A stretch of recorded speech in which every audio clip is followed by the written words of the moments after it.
시민사회단체 연대의 회원단체가 전국 512개입니다. 그러므로 근본 기획한 토론회는 시민사회와 대선 예비 후보와의 공식적인 만남이라고 할 수 있습니다.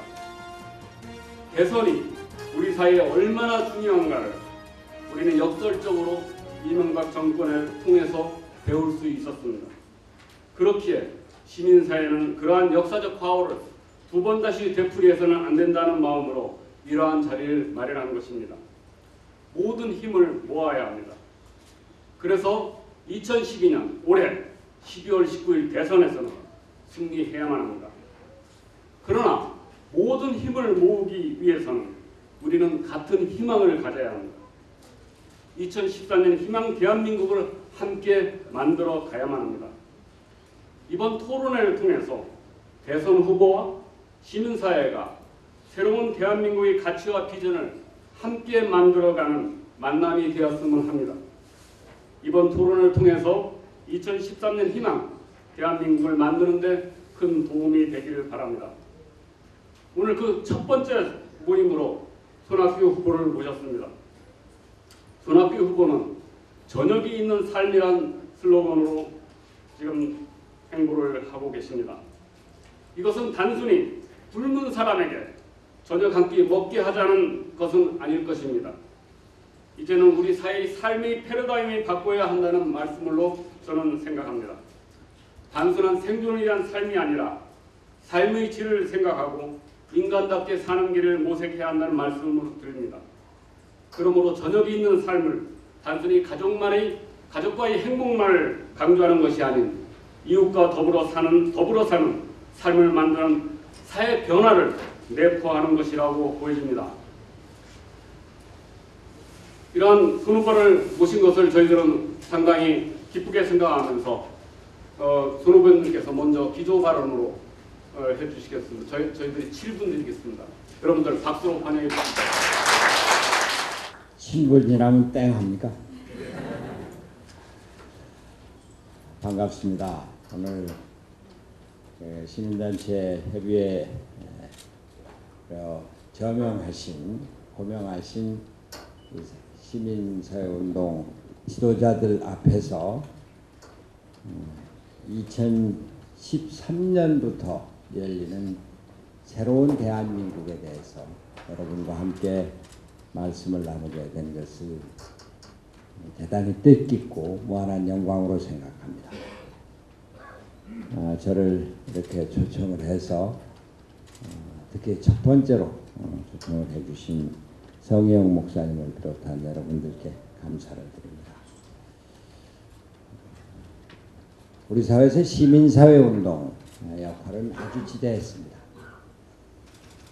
거슬러 올라가서 유신시대 민주화운동부터 시작해서 우리 사회정의운동을 펼친 것이 시민사회운동이었고 오늘날 생명평화운동으로 발전시켜 나가는 것이 또한 시민사회운동입니다. 제가 1970년대 민주화운동을 하면서 그때 민주화운동이 단지 반독재 민주화 또는 인권운동에 그치지 않고 힘없는 노동자들의 편이 되어서 경우에 따라서는 산업선조의 형태로 또 경우에 따라서는 가톨릭 노동청년의 형태로 암흑시대 노동운동을 이끌었고 청계천 빈민가에서 빈민들이 스스로 일어서는 움직임, 그 운동을 앞서서 보여주기도 했습니다. 1970년대 그 칠흑 같은 암흑의 독재 정권 하에서도 시민사회운동, 통일과 평화를 말했습니다. 이제 세상은 시시각각으로 변하고 있습니다. 우리가 전혀 예기치 못한 일들이 눈앞에 다가오고 있습니다. 이에 우리는 또 대응을 해야 합니다. 제가 오늘 시간이 늦었습니다만 전혀 예상치 않게 별 한간의 비가 쏟아져 갖고 예상했지 못했던 교통체증이 있었습니다. 어제는 군산에서 6시간 동안에 444mm의 폭우가 쏟아졌다고 합니다. 기후변화는 우리에게 새로운 시대적인 요구와 그 사명을 새롭게 감당해야 될 그러한 책무를 안겨주고 있습니다. 제가 말씀드린 저녁이 있는 삶, 이것이야말로 새로운 사회에 대한 시민들의, 국민들의 갈망을 반영한다고 하겠습니다. 저는 얼마 전에 정말 놀라운 일을 경험했습니다. 한 열흘 전에 강원도 동해시에 5일장 장터에 갔는데 시장의 아주머니 한 70여 세 좋게 되어 보이시는 아주머니가 저를 보더니 손학규, 그리고서는 딱 7마디를 하셨습니다. 저녁이 있는 삶. 정말 놀랐습니다. 기쁘기도 했지만 무섭게 엄습해오는 책임감 같은 것을 느꼈습니다. 시골에 계신 연세 드신 아주머니를 폄하해서가 아니라 이곳에, 이 먼 곳에 있는 아주머니도 나의 삶이 바뀌기를, 좀 인간적인 삶을 영위하기를 이렇게 절실히 요구하고 있습니다. 이것이 바로 세상을 바꿀 때 대한 우리의 책임이다, 이런 것을 절실히 느낀 것입니다. 우리 사회는 어려운 사람들, 사회적 약자들이 점점 더 빈곤에 찌들리게 되고 차별과 특권에 의해서 양극화는 심해지고 있습니다. 여기서 또 하나의 새로운 비인간화가 진행되고 있습니다. 그 가운데서 분열과 갈등은 심해지고 이것을 넘어서 분노와 증오의 시대로 진행을 하고 있습니다. 무조건 하고 상대방을 증오하고 무조건 하고 상대방을 보지 않고자 하는 이런 풍조까지 나아가고 있습니다. 이러한 것을 치유하기 위한 기본적인 조건을 저희가 제시하는 것이 한편으로는 복지국가고 다른 한편으로는 경제민주화입니다. 빈곤을 퇴치하면서 또 빈곤에 떨어진 우리 사회 구성원들을 다시 인간적인 삶으로, 사회 구성원으로 올려놓기 위한 것이 복지국가의 이념이고, 이러한 삶의 조건을 만들기 위한 것이 경제민주화입니다. 차별과 특권을 제도적으로 배제하기 위한 것이 경제민주화입니다. 이것을 사회 일각에서는 복지 포퓰리즘이다, 되지도 않은 일이다, 경제는, 재정은 어떻게 충당하려고 하느냐, 비난과 욕설에 가까운 반대가 심했습니다. 그 결과는 자멸이었습니다. 작년 서울시장 선거가 그것을 그대로 보여주고 있습니다. 길이 그러할진데도 아직까지도 복지사회와 민주사회에 대한 저항은 완강합니다. 우리는 그러나 이것을 이루어내야 합니다. 이루어내야 할 우리의 책무가 바로 금년도 대통령 선거에 우리가 이겨야 하는 이유입니다. 그러나 다른 한편 우리가 복지사회를 만들어 나가고 경제민주화를 이루어 나가는 데 대한 경제적, 사회적 조건을 충족시켜야 하는 것도 우리의 역할입니다. 복지한다고 국민을 불안에 떨게 해서는 안 됩니다. 복지한다고 하면서 반대파들에게 명분을 주어서는 안 됩니다. 충분한 경제적 뒷받침을 할 수 있어야 되고 재정적 뒷받침도 할 수 있어야 합니다. 이것이 진보와 성장이 함께 가야 하는 이유입니다. 그래서 저는 진보적 성장을 주장하고 있는 것입니다. 그러나 이러한 모든 조건을 충족시킨다 해도 우리에게는 새로운 과제가 우리 앞에 놓여 있습니다. 바로 생명과 평화입니다. 우리가 지금 당장 추구하는 사회가 복지의 사회요, 경제 민주화의 사회라고 한다고 합니다. 그것을 이루는 것은 우리 앞에 놓여 있는 새로운 과제, 생명 존중과 인간 평화의 새로운 시대를 준비하기 위한 것입니다. 그것은 우리 앞에 이미 다가와 있습니다. 방금 말씀드린 기후변화도 우리에게 생명과 평화의 시대를 요구하고 있고, 더욱더 심해지는 갈등과 분쟁 또한 평화를 요구하고 있습니다. 아무리 가려고 해도 해결되지 않는 남북 분단과 대결의 체제도 평화의 시대를 우리에게 요구하고 있습니다. 동아시아 시대가 새롭게 전개되고 있는 이 마당에 앞으로 우리는 통일 한국을 어떻게 설계할지 지금부터 준비를 해야 할 것입니다. 시민사회 역할은 더욱더 중요해지고, 시민사회가 갖는 진정한 진보성의 필요성이 바로 여기 있다고 하겠습니다. 오늘 이 자리가 우리에게 앞으로 다가오는 우리가 반드시 헤쳐나가야 될 새로운 사회를 준비하는 데 도움이 되고 서로 진지한 의견을 나누는 자리가 되기를 기대합니다. 대단히 감사합니다. 이미 여러분들 들어오실 때 순서실을 받으셔서 아시겠지만 집중 토론 45분, 쟁점 질의와 답변 30분 이러한 것으로 진행이 됩니다. 이 집중 토론 결국 45분을 세 분야에서 쓴다면 한 분야가 15분이 되겠습니다. 네, 질의서 내용을 사전에 조금 제가 알아보니까 한 5꼭지씩 됩니다. 그러면 결국은 한 꼭지당 1분 질의, 답변은 2분이 되겠습니다. 이걸 지켜주셔야지만 오늘 예정된 시간 안에 끝나게 되겠습니다. 저는 예정된 시간에는 토론을 끝내려고 마음을 먹고 왔습니다. 토론이 안 되더라도 끝내려고 하고 있으니까 여러분들께서 정말 협조를 많이 해주셔야 되겠습니다. 이따 쟁점 질의는 다시 한번 말씀드리겠지만 1분 질의에 그것도 마찬가지로 2분 답변입니다.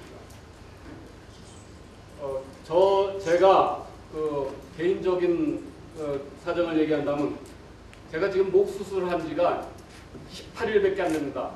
여러분들 흥분하지 않게 노력을 해주시고 저도 무사히 돌아갈 수 있도록 잘 토론이라든지 잘 지켜주시기 바랍니다.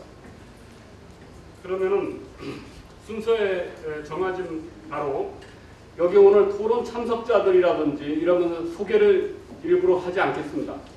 왜냐하면 여러분들 단체에서 대표로 보내주신 분이고 또 우리가 시민사회단체 연대회의에서 기왕에 잘 알고 계신 분들이기 때문입니다. 또 순서지에 있는 대로 집중토론 세 분의 토론을 먼저 시작을 하겠습니다.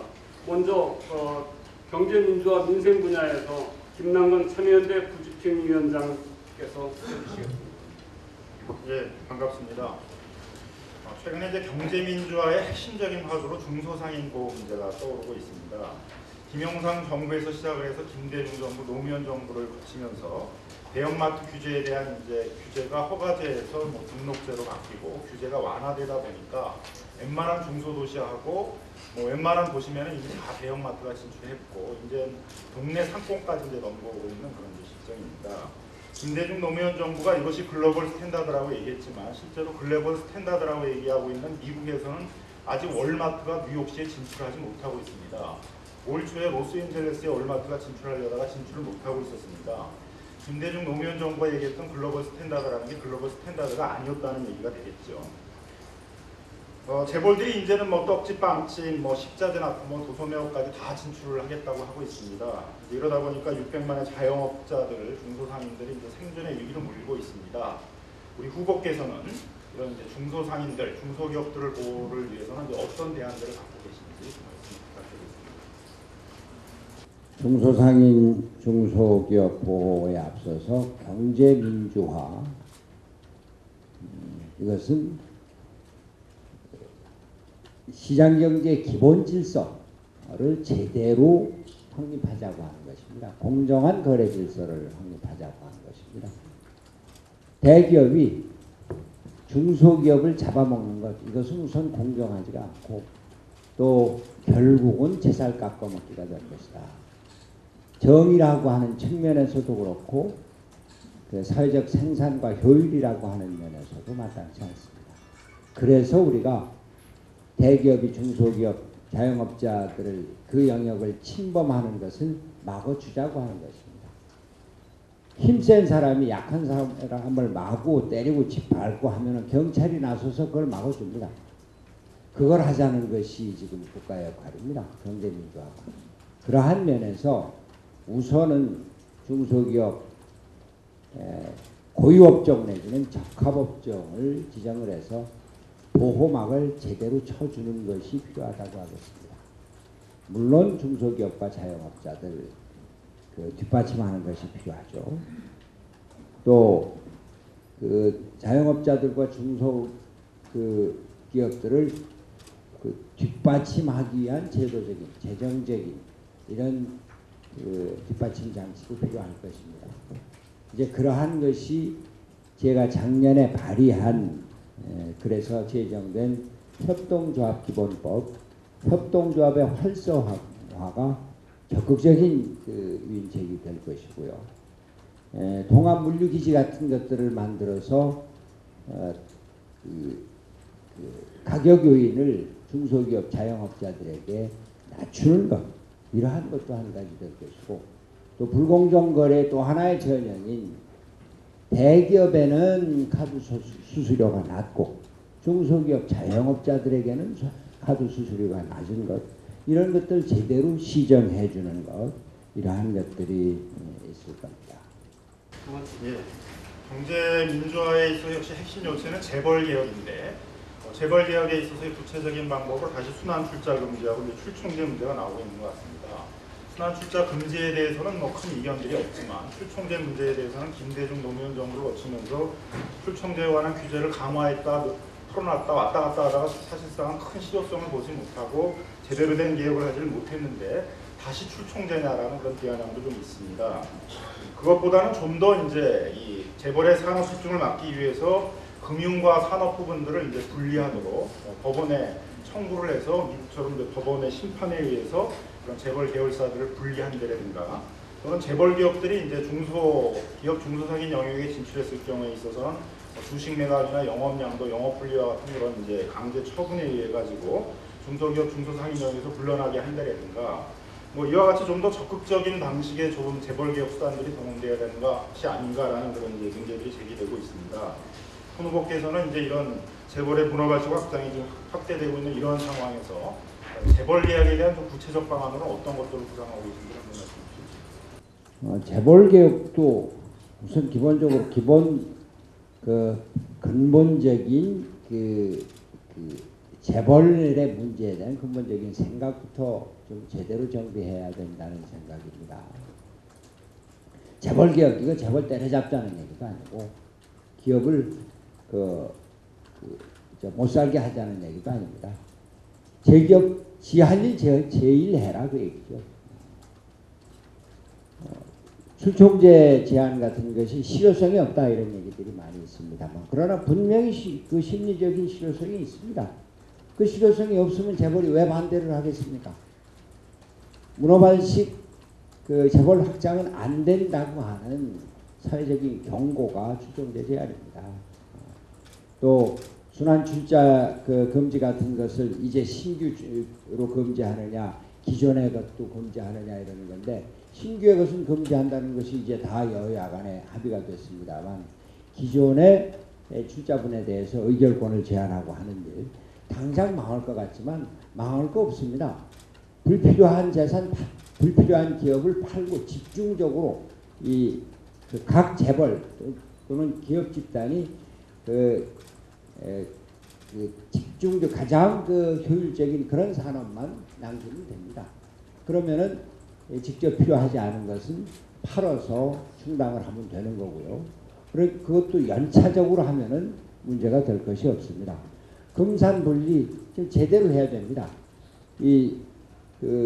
재벌 계열사가 갖고 있는 은행, 금융기관을 통해서 그 부당하게 금융 그 자금 지원을 하는 일 이런 거 있으면은 나눠라고 청구를 할 수가 있는 것입니다.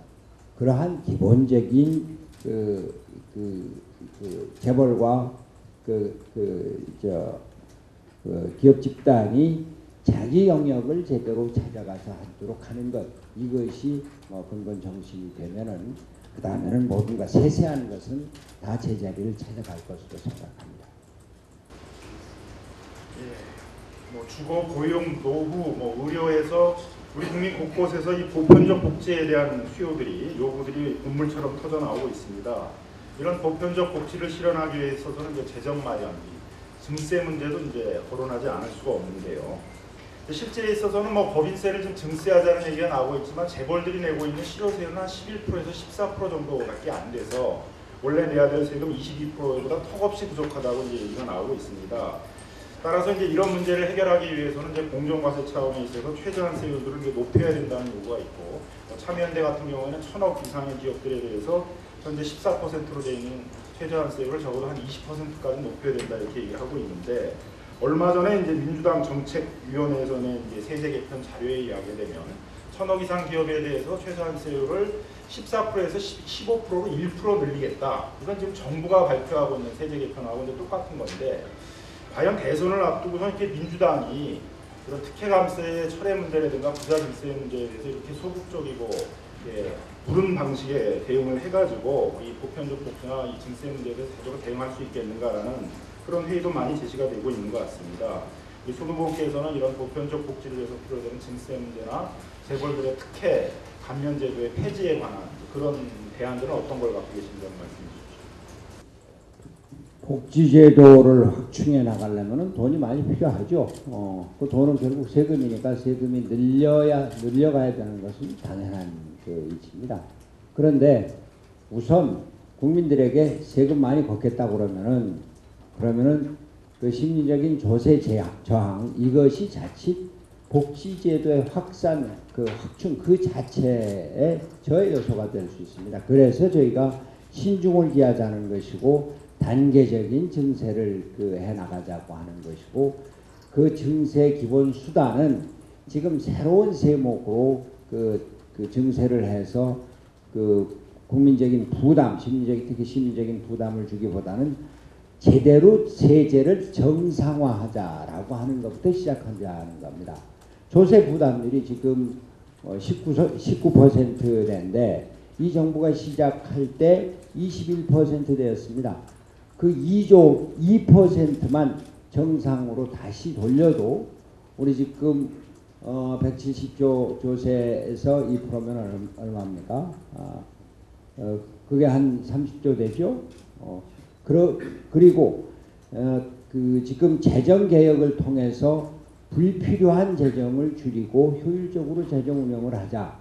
예를 들면은 4대강 사업 같은 거. 이제 4대강 사업은 끝났습니다만 불효불급한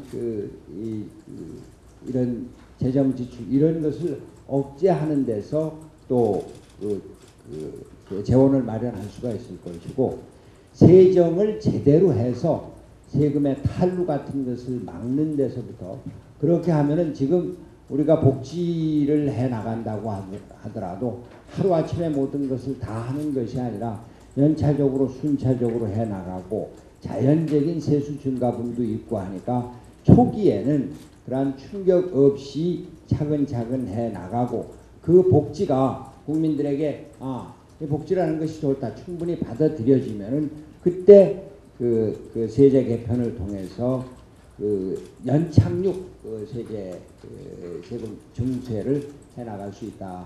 이런 것이 제 기본적인 자세입니다.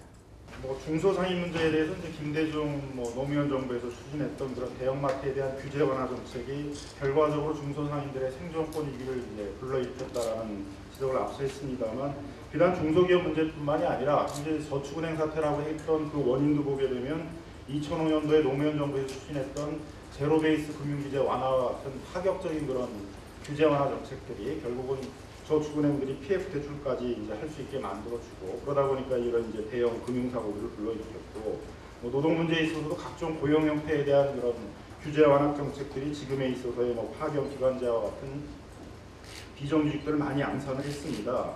그러다 보니까 뭐 김대중 노무현 정부에서 추진했던 남북관계 문제나 정치개혁 문제에 대해서는 상당히 호감을 갖고 있는 국민들도 많지만 경제나 민생 문제에 대해서는 김대중 노무현 정부가 서민의 호민관으로서의 역할, 서민을 보호하는 역할에 대해서 상당히 소홀히 했다. 뭐 적어도 상당히 무능했다. 이런 지적들이 많이 되고 있습니다.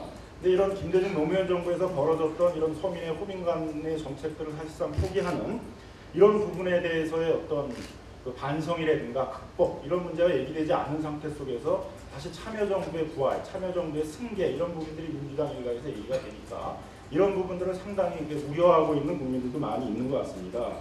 과거 김대중 정부, 노무현 정부에서 이렇게 쭉 벌어졌던 여러 가지 경제 민생 대책 뭐 이런 부분에 대해서 우리 손흥국께서 생각하시는 평가의 내용은 어떤 것인가는 말씀입니다.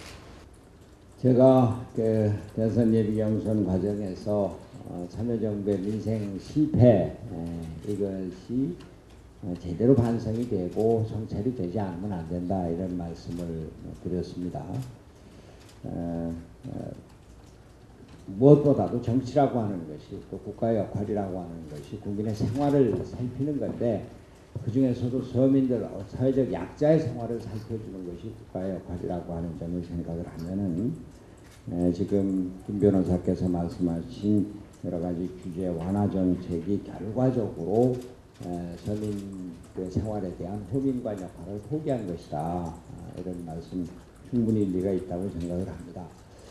물론 특히 김대중 정부 그 초기에 IMF 경제 위기를 맞이해서 IMF의 권고를 받아들이지 않을 수 없는 상황이었고 또 그 IMF 권고의 가장 핵심적인 것이 규제 완화였기 때문에 뭐 불가피한 측면이 없다고 아니할 수 없습니다.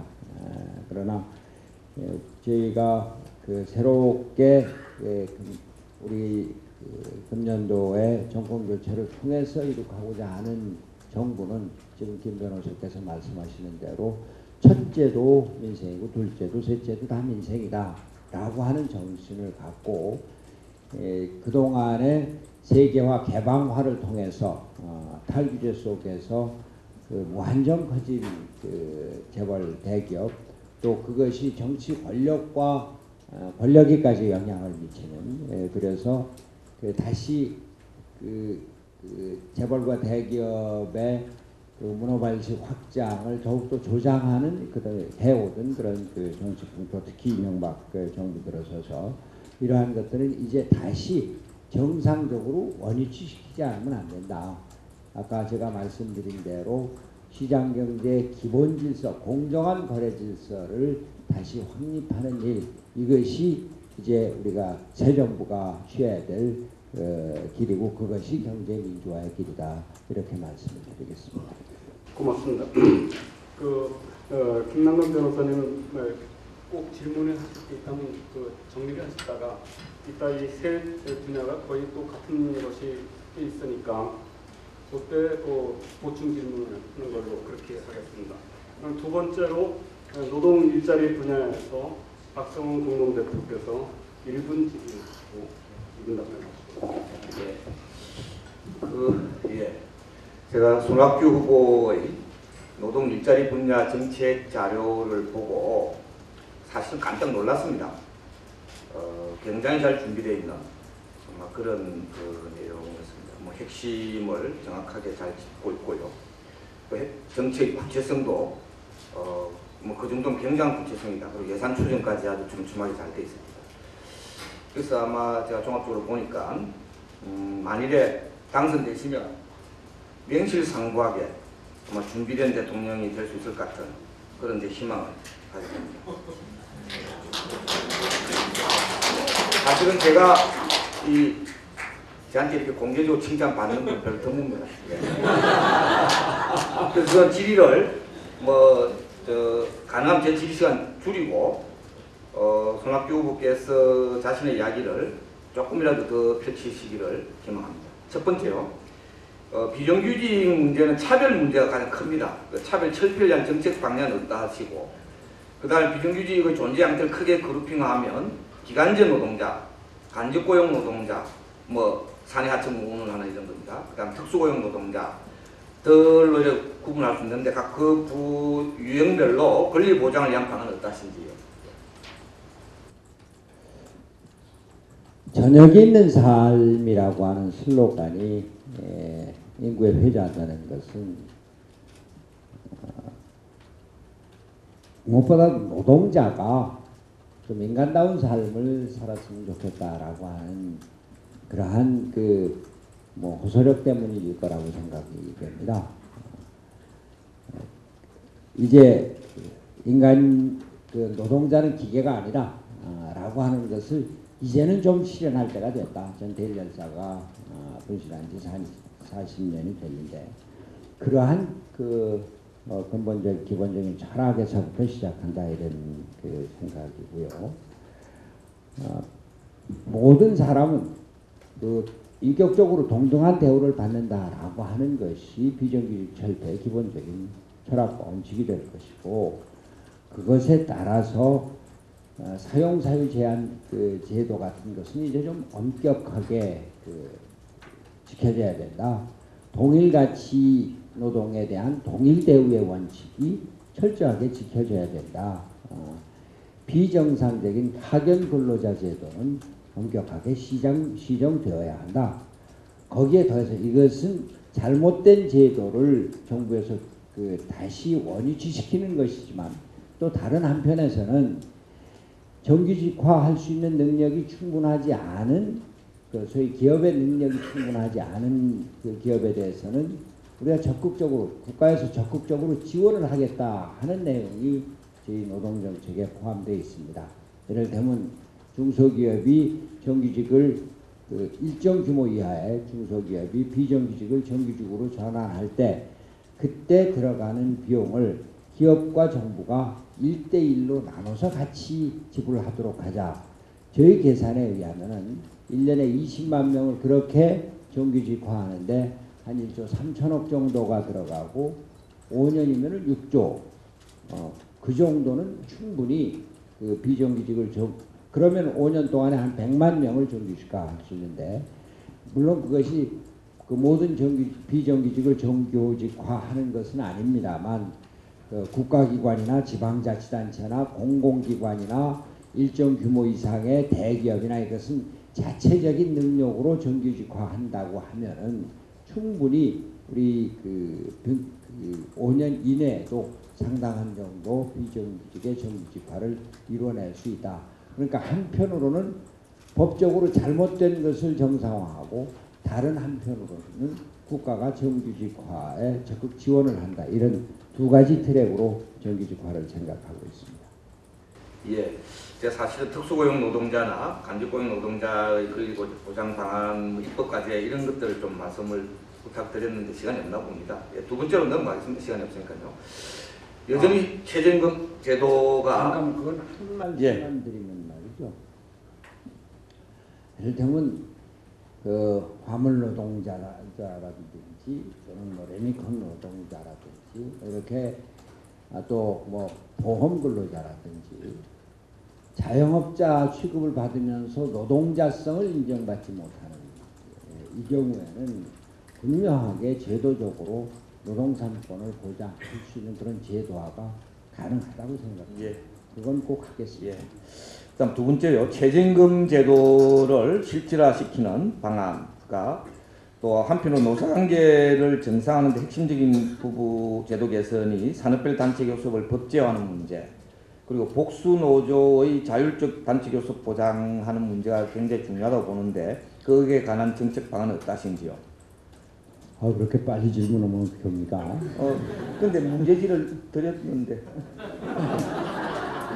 문제지를 준 것하고 그러면 제가 그냥 답안지 서면 제출할까요? 네. 최저임금은 우리가 다 아는 것이지만 노동자 평균임금의 50% 정도는 만들자. 지금 4,850원인가 60원인가 이런 게 50%가 되면 한 5,600원 이런 정도가 되겠죠. 그리고 또 그 기준을 최근 3년치 내지는 또는 5년치가 되든 노동자 평균임금 여기에 따라서 계산을 하도록 하자. 그거 50%를 받도록 하자. 이런 좀 제도화가 필요할 것이고 최저임금을 산정하는 최저임금위원회라고 하는 것이 거기에 말로만 공익위원회이지 그 공익위원회 어디 공익위원회입니까? 제대로 공익위원회를 만들자. 객관적으로 최저임금 산정을 할 수 있는 이런 뭐 노동 노사가 함께 추천을 한다든지 이런 공정성을 담보해야 될 것이고요. 두 번째는 뭐 무슨 말씀하셨죠? 예, 두 번째 산업별 단체교섭 법제화 문제. 산업별 복수노조의 자율적 단체교섭 보장. 예. 그러지 않아도 말이 빠르신 분이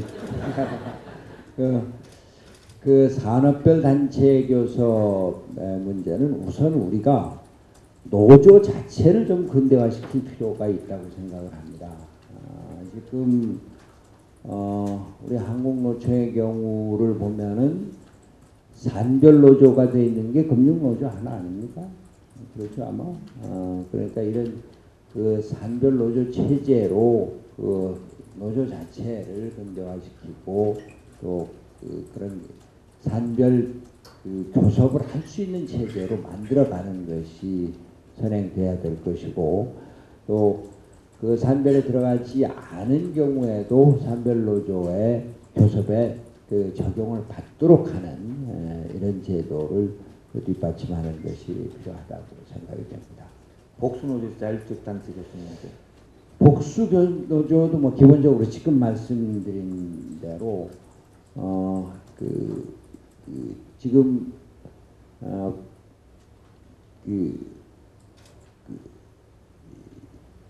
현재는 이제 교섭 창구 단일화를 맞습니다. 하도록 법제화 강제로 해놓고 있어가지고 자율적 교섭이 잘 안 되고 있거든요. 예, 예. 거의 노사 분쟁의 또 예, 이 말하자면 그러니까 이유가 되죠. 복수노조를 그 인정을 한 만큼 그런 그 자율적인 교섭을 할 수 있도록 하는.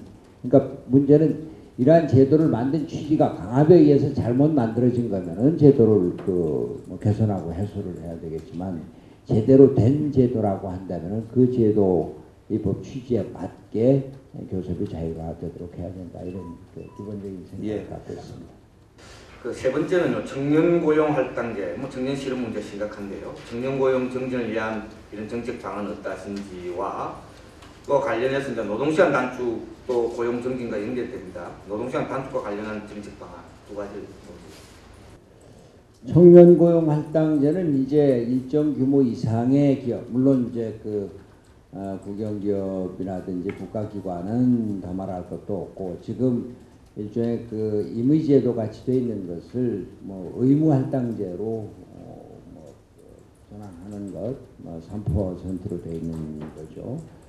그리고 노동시간 단축과 관련해서는 노동시간 그 단축이 이제 일부에서는 그러면 임금도 그 줄여야 되는 거 아니냐 이런 얘기까지도 나오고 있는데 그것은 상식 이하의 얘기고요. 임금을 줄일 거면 왜 노동시간 단축을 합니까? 노동시간 단축도 우리가 주 5일 40시간 근무제를 시행할 때를 한번 생각을 해보세요. 지금은 놀토라는 말이 아마득한 그 추억의 단어같이 됐습니다만 처음엔 그 주 5일제 근무를 할 때 처음에는 놀토가 한 달에 한 번, 그 다음에 한 달에 두 번, 그 다음 다 놀고 이거 한 10여 년 걸렸거든요. 그런 과정에서 임금 감축 없었고 기업의 생산성 저하 없었고 뭐 수출은 더 많이 늘어났고 그랬거든요. 노동시간 단축에 따른 그 적응 능력이 기업도 또 노동자들에게도 다 있다고 보는 겁니다. 그러면 이것도 단계적으로 예를 들어서 좀 정시 퇴근제를 부분적으로 실시하기 시작을 하자.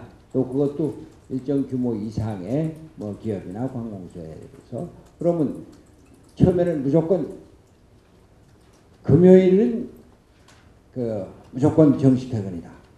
그러다 한참 지나서 뭐 화요일 금요일은 정시 퇴근하고 그다음 월수금은 정시 퇴근하고 이런 식으로 해서 정시 퇴근제를 점차적으로 정착시켜 나갈 때 그때 충분히 그것이 가능하다고 보여지는 것입니다. 저는 최소한도 지금 우리나라 평균 근로시간이 1년에 2193시간 2010년 기준으로 그렇게 돼 있는데 그것을 2000시간으로 200시간만 줄여도 거기에 따르는 일자리 그 창출 효과가 아주 보수적으로 생각해도 73만 개다 이런 연구 결과가 있어요. 그렇게 해서 노동시간 줄이고 그 일자리를 늘려나가도록 하자. 그런 생각을 갖고 예, 있습니다. 감사합니다. 그 교사 공무원들이 뭐 진보 정당에 정치 후원금 냈다고 무더기로 해고당하고 감옥 뭐 행사 지금 처벌받고 있는데요. 이와 관련해서 교사 공무원의 정치 기본권 보장 방안에 대해서 어떻게 생각하시는지 하고, 특히 그 중에서도 공무원 노조는 지금 법으로는 허용되어 있는데 실질로는 사실상 불법화되어 있는 이런 그 상황인데요. 이 공무원 노조에 대한 정책 방안은 어떠하신지 하는 문제 하나 하고요. 그다음 최근에 문제되고 있는 컨택트선지 뭐 이런 아주 사설 그 폭력 집단, 조폭 조직에 가까운 이 부분들, 이른바 경비용역업체 등의 폭력과 또 그와 연동되어 있는 부당 노동의 근절을 위한 정책 방안은 어떠하신지요? 예. 공무원 노조가 법적으로 합법화되어 있으면 저는 말이죠, 기본적으로 법이 되어 있으면 법에 따라서 하자 얘기예요. 법이 미비하면 법을 바꿔서 제대로 된 법을 만들자. 근데 공무원 노조를 공무원 노조가 비합법 노조를 얼마나 오랫동안 싸우고 투쟁을 하고 어려움을 겪었습니까? 근데 그 결국 합법화되지 않았습니까? 합법화됐으면 합법화된 대로 그 주어진 법적인 권한을 용인을 하고, 부족한 것들이 많이 있을 것입니다.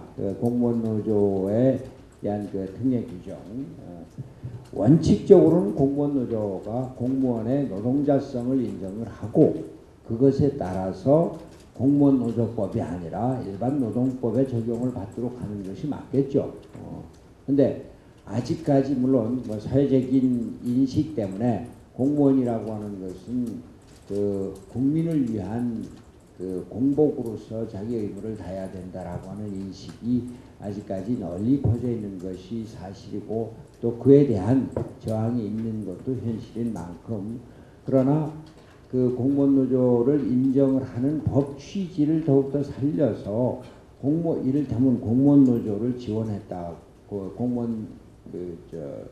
공무원들이 그 정치적인 헌금을 했다고 해서 그것을 이 정치 활동으로 해서 처벌을 한다. 해고가 많이 집단되어 있습니다. 이런 것들은 있을 수가 없는 예. 거죠. 그러니까 법 정신을 제대로 살리도록 하고, 부족한 것은 앞으로 그 법을 개정해 나가도록 하자. 공무원의 노동자성을 더욱더 보장하는 방향으로 법 개정을 해 나가도록 하자. 사면하고 복직시키고 이런 거죠? 그렇습니다. 예. 예. 그리고 그다음에 컨택터즈 경비 용역 같은 것은 사실 있을 수가 없는 일이죠. 예. 이런 데 대해서는 이러한 경비 용역 업체가 더더군다나 폭력을 사용하고 폭력을 상시 구비하고 폭력수단 이런 것들은 법적으로 엄격하게 규제를 해야 될 것으로 생각합니다. 예, 마지막 질문인데요.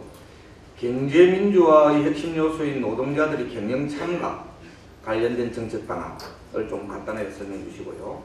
또 이와 연관된 고용정진에 유용하고 또 경제민주화의 핵심적 정책 수단이 될 수 있는 사회서비스 협동조합, 노동자 협동조합과 관련된 정책 방안에 대해서도 경제 자료집에 잘 나와 있더라고요. 한번 요약해서 설명해 주시면 좋겠네요. 둘 중에 하나만 하겠습니다. 자료집에 잘 나와 있으면 그거 지금 읽을까요? 근데 우선 노동자의 경영 참여에 대해서 말씀드리겠습니다. 저는 이것이 앞으로 경제민주화의 핵심적인 과제라고 생각합니다. 경제민주화의 한쪽 방향이 그 비대화한 경제력 집중을 억제하는 네거티브 접근이라고 한다면, 그러면 그 경제적 약자들이 그 적극적으로 경제력을 펼쳐나갈 수 있는 포지티브, 능동적이고 적극적인 방향이 두 가지라고 생각을 하는데, 노동자의 경영 참여가 바로 후자, 능동적인 그런 경제민주화의 길이다. 그것은 그 노동조합이 그 이사를 선임할 수 있는 권한을 갖게 한다든지, 또는 사회이사를 선임할 때 노동조합이 참여할 수 있도록 하는 이런 것을 법적으로 제도적으로 구비하는 일, 이런 것들이 하나가 될 수 있을 것이고, 사원주주제 같은 것을 저는 적극적으로 검토할 수 있다고 생각합니다. 우리 주변에도 사원주주제를 실시하고 있는 그런 기업들이 있는 것이 있고요. 그리고 또 하나는 좀 더 적극적으로, 아까도 잠깐 말씀드렸습니다만, 노동조합의 활성화를 통해서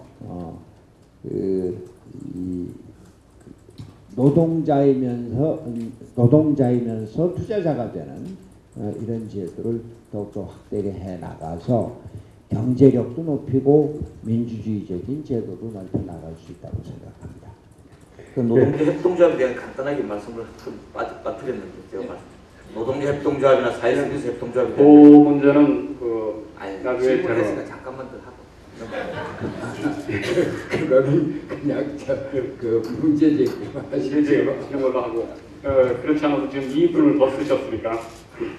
자, 다음은 우리 분명한국여성단체 상임대표께서 복지 여성 분야에 대해서 질문해 주시고 답변해 주시고. 네, 여성과 복지 질문을 맡은 여성단체는 권력입니다. 간단한 질문 하나 드리겠습니다. 오늘 토론 시간을 잡기가 굉장히 어려웠습니다. 후보님 시간이 안 나서. 저녁에 있는 삶을 말씀하시는데 저희가 8시에 시작을 해야 되는 이 부분에 대해서 어떻게 생각하시는지 일단 답변 부탁드립니다. 그래서 저는 이쪽 사정 때문에 늦은 저희는 후보님 사정 때문에 늦은 걸로 그렇게 듣고 있었습니다. 아니, 제 사정 때문에 늦었다면 정말 대단히 죄송합니다. 정말이에요.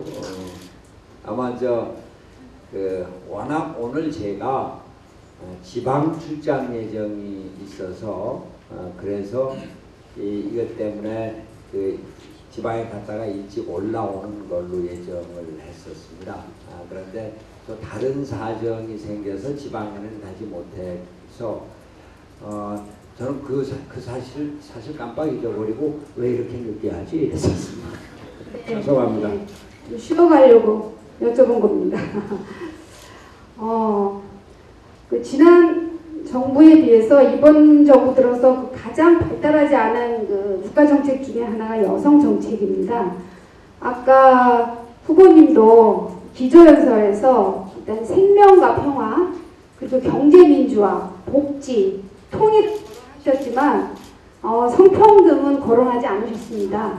MB정부 전까지는 성평등을 거론을 하셨었습니다. 대신 여성계에서는 이게 여성 특정 정책을 기본으로 하면서도 모든 부처의 성평등 관점을 포괄하는 성평등 정책으로 이론이 발달을 하고 있습니다. 손 후보께 2가지 질문 드리겠는데요. 대통령이 되신다면 성평등 정책을 국정 철학에 어떤 순위를 놓으실 생각이십니까? 그리고 이후에 굉장히 많은 토론을 하실 터인데 이 중요 정책을 거론하시면서 성평등을 거론하실 것인지 부문에 대한 답변을 부탁드립니다. 앞으로 할게요. 근데 그런 생각을 해봤습니다. 그리고 이걸 어떻게 앞으로 적용할 수 있을지 사실은 지금 고민 중에 있습니다. 좀 확정을 짓진 못하고, 이를 테면 우리가 뭐 도로를 건설한다, 지방 사업을 한다 그럴 때 환경 영향 평가를 하지 않습니까?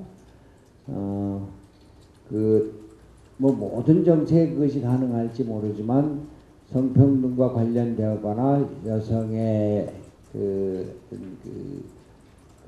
권리나 또는 뭐 기회나 이런 것과 조금이라도 관계될 때 이런 성평등 기준에 맞느냐라고 하는 것을 일반적인 정책 검토의 한 기준으로 생각하는 그런 것들을 지금 좀 적극적으로 검토하고 있습니다. 그것을 어떻게 제도화할 것인가 점으로. 네, 이번 정부 들어서 인수위원회에서 여성부를 강화한다고 이명박 대통령이 약속을 했었는데 결국 여성부를 폐지를 하기로 했었습니다. 결국 살아나긴 했지만 이런 여성 정책 기구는 어떻게 하실 생각이십니까? 여성과 관련한 그 정책은 어차피 계속 그 확대 발전하고 있지 않습니까? 그리고 그것에 따라서 정책이고 일이 있으면은 기구가 확대 발전하는 것은 당연한 이치일 것입니다. 그리고 여성 정책이라고 하는 것이 성평등, 성기회에서 좀 더 확대가 되고 있는 추세로서 여성, 가족, 청소년 이런 것들이 종합적으로 우리 사회 발전에 중요한 기준이 되고 있는 만큼 여성정책기관은 이를테면은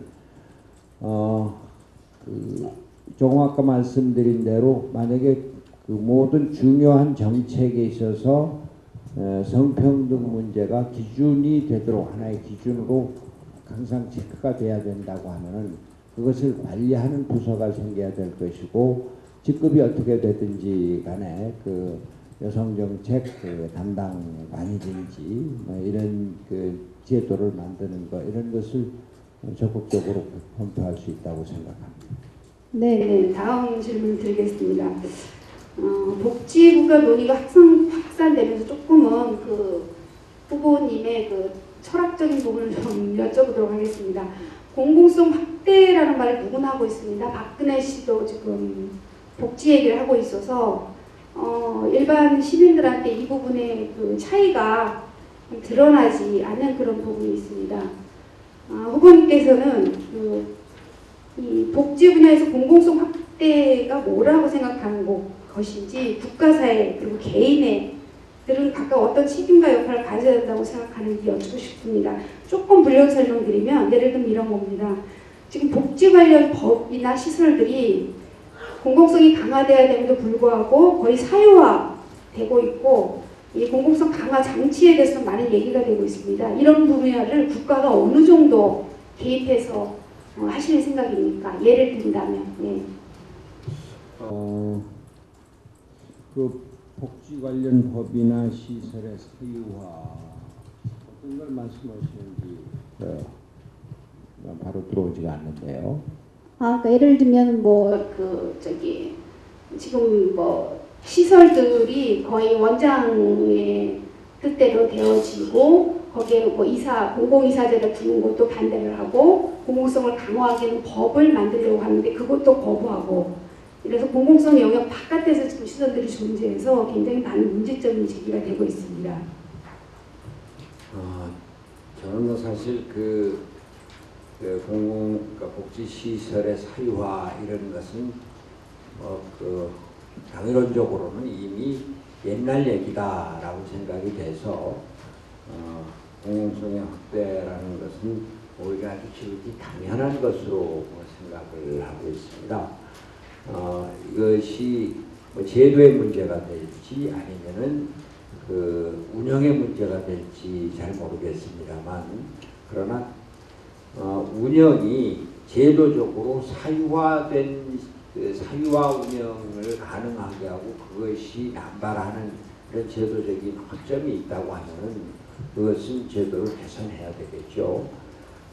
이게 막말로 쌍관련도 내기도 아니고 지금 복지 시설이 사유화된다고 하는 것은 있을 수 없다고 생각합니다. 그리고 제가 아까도 이제 그 공동체 회복에 대해서 처음에 모두 인사에서 말씀을 드렸습니다만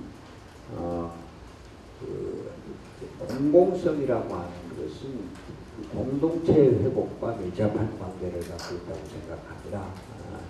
우리가 함께 잘 사는 그 사회를 만들기 위한 복지인 만큼 그 복지 시설과 관련해서는 당연히 그 제도에 있어서나 운영에 있어서나 잘못된 사유화가 있다고 철저히 막아야 될 겁니다.